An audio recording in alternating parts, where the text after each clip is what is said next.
वालेकुम गाइस, मेरा नाम मुश्ताक अहमद है और आप देख रहे हैं ऑन स्पोर्ट्स। दूसरा दिन था आज वर्ल्ड टेस्ट चैंपियनशिप के फाइनल का।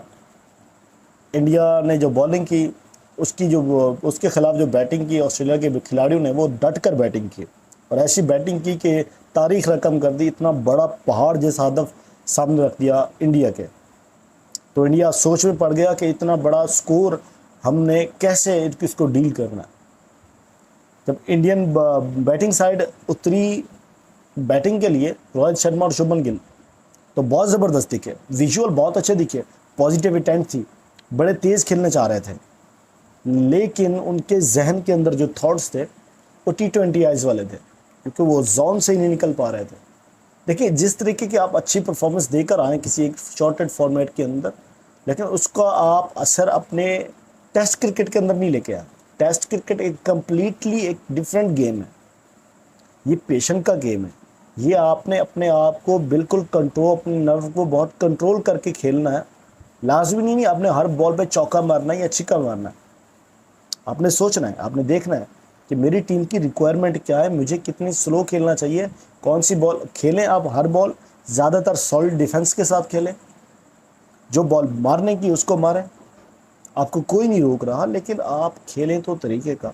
इतने बड़े मिच्योर बैटर्स हैं इंडिया के पास, लेकिन उनकी जो गलतियां हैं वो बिल्कुल प्री मिच्योर जो होते हैं, अंडर 19 के लड़के जो अभी प्रोसेस के अंदर होते हैं, उस तरीके की बैटिंग देखने को मिली।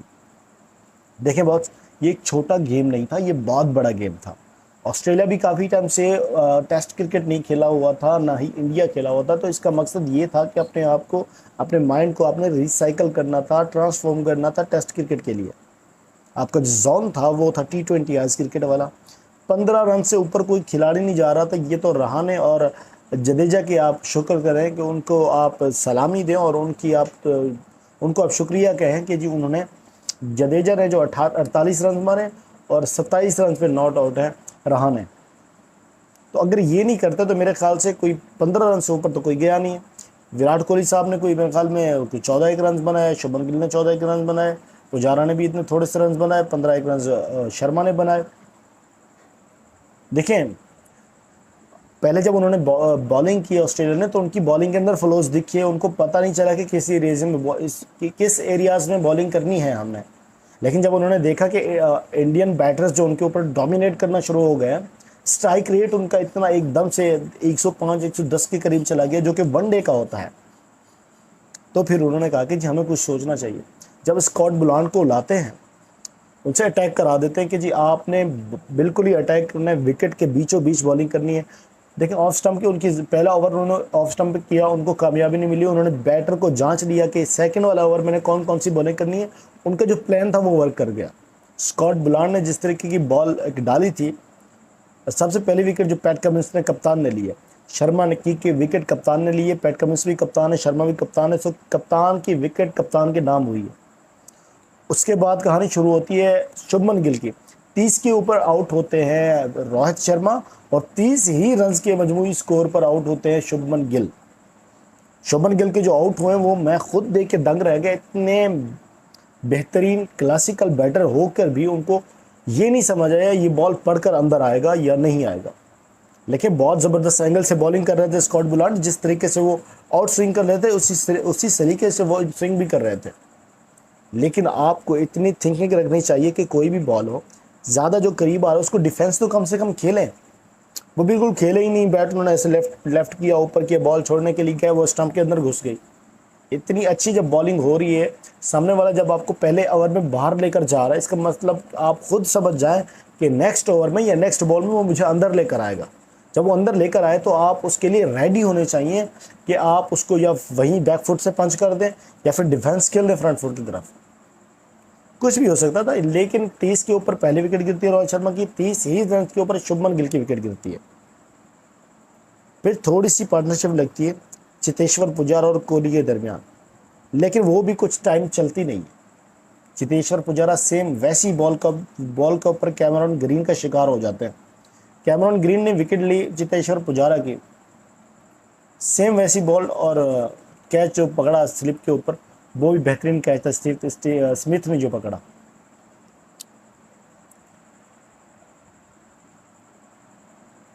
फिर बारी है विराट कोहली की, the legend cricketer Virat Kohli.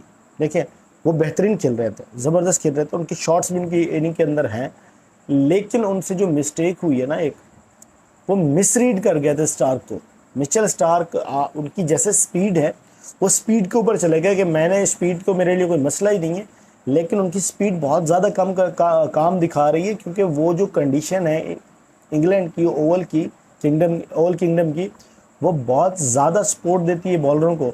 Indian बॉलरों को सपोर्ट इसलिए नहीं हुई क्योंकि वो एवरेज किस्म की बॉलिंग कर रहे थे, सिर्फ सिराज के अलावा। सिराज ने कंप्लीट जो उनकी एक वेरिएशन के साथ बॉलिंग की है, जिसकी वजह से उनको 4 विकेट्स भी मिले। सिराज ने बड़ी फिनोमिनल किस्म की बॉलिंग की है, मैं फिर आपको कह रहा हूँ, लेकिन बैटर ने बैटिंग वैसी नहीं की। अब जिस स्टेज पर इंडिया पहुंचा है, यहाँ पर क्या देख सकता है आगे, ड्रॉ कराने जा सकता है या फिर वो अपना मैच हार सकता है। तो हारेगा वो जानबूझ के नहीं, क्योंकि कोई हारने नहीं आता, हर किसी की कोशिश होती है या जीते या ड्रॉ कराए। लेकिन यहाँ जान का लाले पड़ गए अब इंडिया को। तो ये सिचुएशन आई क्या, जब आपकी बॉलिंग चल रही थी तब आपने ये इतनी ज़बरदस्त किस्म का अटैक ऑस्ट्रेलियन के ऊपर क्यों नहीं किया। 76 के उनके ऊपर, उनके 3 आउट हुए थे, आपके भी ऑलमोस्ट 3 ही आउट थे। लेकिन क्या हुआ, वो ग्रो कर गए। ट्रेविस हेड ने जिस तरह की इनिंग खेली है ना, वो कि बेहतरीन इनिंग है, मैं तो कहता हूँ फर्स्ट एवर इनिंग।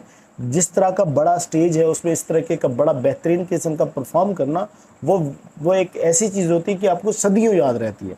सो ट्रेविस हेड के लिए वो यादगार, वो जो एक डबल तकरीबन वो जो एक 150 रन की 150 रन उन्होंने बनाए, वो उनके लिए, उनके करियर के लिए बहुत मोटिवेशनल होने वाले हैं। और उन्होंने सीख लिया होगा कि किस तरह आपने एक पैनिक सिचुएशन जब हुई होती है, आपकी जब विकेटें गई हुई होती है, अब बहुत मुश्किल वक्त हो रहा होता है, आपके ऊपर प्रेशर होता है, जब प्रेशर रिलीज़ करना होता है, तो फिर आपने क्या करना है आगे, वो जान गए आप। 5 खिलाड़ी आउट हुए इंडिया के 151 रन के ऊपर, और 5 डिफरेंट बॉलर हैं। एक कैमरॉन ग्रीन ने आउट किया, एक मिचेल स्टार्क ने आउट किया, एक बुलान ने आउट किया, एक पैट कमिंस ने, एक नेथन लोइन ने, यानी कि 5 डिफरेंट। देखिए कंट्रीब्यूट इसको कहते हैं कि सारे जान मार रहे हैं कि हमें विकेट्स चाहिए, कम से कम नहीं भी तो उनको एक विकेट मिल गया। फिर दिन के अख्ताम पर 151 रन के ऊपर जैसे 5 आउट हुए।